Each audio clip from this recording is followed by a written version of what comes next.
In Kitebi, just outside Kampala, there is a spot where a mosque and a church stand side by side. The church is right next to a Muslim family's compound, a representation of the country's spiritual history. Two houses of worship, yet one intertwined with the other in history. It began on the evening of February 21st, 1879, when two missionaries, Father Simeon Lourdel, known as Mapeera, and Brother Amans of the White Fathers, arrived in Kitebi after a long journey from Tanzania. They had landed at Chigungu, Entebbe 4 days earlier, accompanied by Musale, a black man who was a coxswain. Their mission was clear: to meet Kabaka Mutesa I and introduce the Catholic faith to Uganda on instructions of Pope Leo XIII. On their way to Lubaga, they encountered Amir Ssekikubo, a Muslim overseeing road construction in the area. Ssekikubo, who had the Kabaka's trust, was fluent in Swahili and Arabic languages, which he had learned during a diplomatic mission to Tanzania.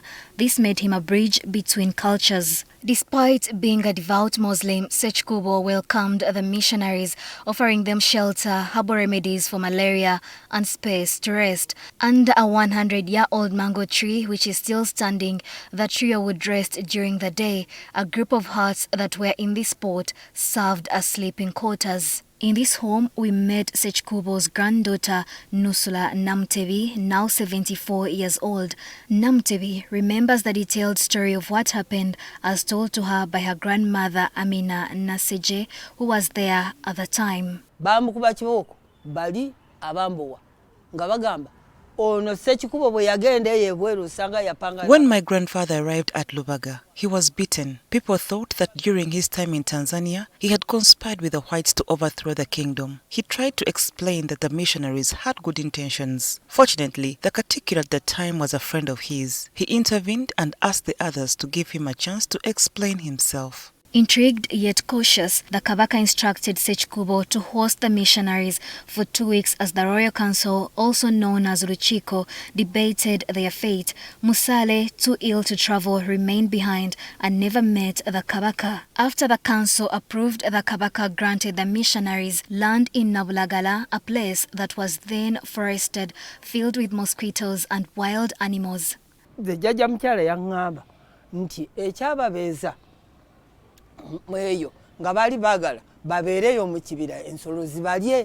My grandmother told me that originally Mapeera and his colleagues were taken to that area with the expectation that wild animals would kill them. But Ssekikubo found out about this plan. He quickly went to the Kabaka and warned that if wild animals killed the missionaries, the whites might retaliate and overthrow the kingdom. He advised the Kabaka to find a safer place for them to stay. They were soon relocated to Nalukolongo, where they began spreading the Christian faith. Many of the early converts would go on to become Uganda martyrs. Ssekikubo himself remained a Muslim, although one of his siblings later became a Catholic.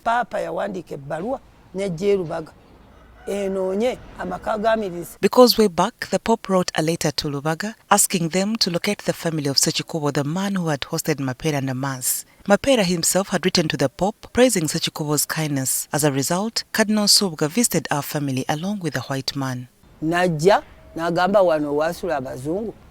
When Pope John Paul II sought to visit Uganda in 1979 to commemorate the Catholic centenary, the Catholic Church sought to honor the Muslim family that had supported their early mission. However, the Pope could not visit the family personally that time, but he sent James Cardinal Knox in his place. The Pope also requested that a member of the Ssekikubo family visit Rome.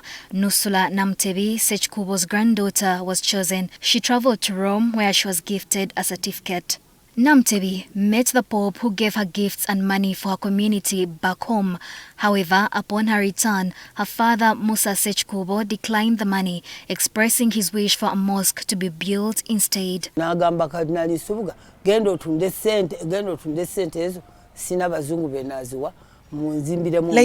when the church offered gifts to our family, my father refused them. He told the church that he preferred a mosque to be built instead. The first mosque was built by the Kampala Diocese and Haj Musa Muwanga, a relative of ours. The cardinal went to ensure it was done with the involvement of Ssekikubo's descendants. Over the years, Mass has been celebrated in the church compound as part of the Ssekikubo land was gifted to the church to build a place of worship. This scenario saw the family criticized by some in the Muslim community for allowing a church on their land. During Idi Amin's regime, the family was even investigated for alleged betrayal of Islam. Tata yagamba muzimbeewo abaliddawo balitegeera ti kitange. My father allowed the church to also build on our land. He said, let them build a church here so that future generations will know that my father, Ssekikubo, hosted the French missionaries. Although part of the original church was demolished, a portion was preserved for historical memory. Both the church and mosque have since been expanded, and today they stand side by side. The mosque built by Kampala Archdiocese has since been demolished and a new one set up to serve the growing numbers. Musa Ssekikubo, son to Amir Ssekikubo, requested to be buried near the mosque at his death, which was honored. Namtebi recalls that last year in June, several members of Mapeera's family visited the area to see where Mapeera had been housed. They were about 26 and they had been guided by local religious leaders, and they were looking for the family of Amir Ssekikubo, the man who had sheltered the missionaries.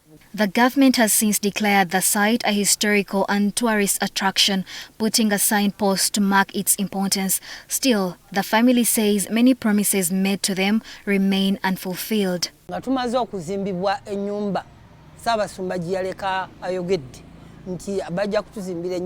They still need to build for us the house that the late Archbishop Ranga talked about. We believe the plans are still alive and Mufti Mubaje is aware of them.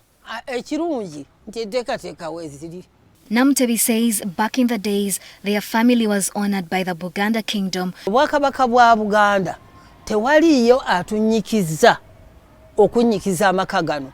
The Buganda kingdom has not drawn us closer, but we still have the chair that Kabaka Sona gave to my great-grandfather, and even the stick he gave to my grandfather, in recognition of the role he played. These items are still preserved along with a flute. Nobat